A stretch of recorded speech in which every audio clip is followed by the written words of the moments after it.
রাতের M J holiday resort. আলোকসজ্জা পানিতে ঝিকমিক করছে প্রতিফলন হয়ে। এর রয়েছে খুব সুন্দর একটি সুইমিং পুল, দেখতে পাচ্ছেন অনেক সুন্দর একটি সুইমিং পুল রয়েছে।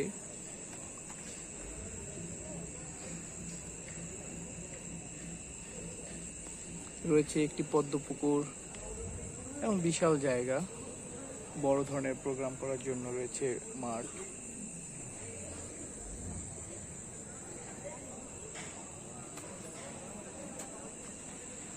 আর রয়েছে দুটি ভবন, যেখানে যারা রাত্রি যাপন করবে তাদের জন্য রয়েছে রুমের ব্যবস্থা।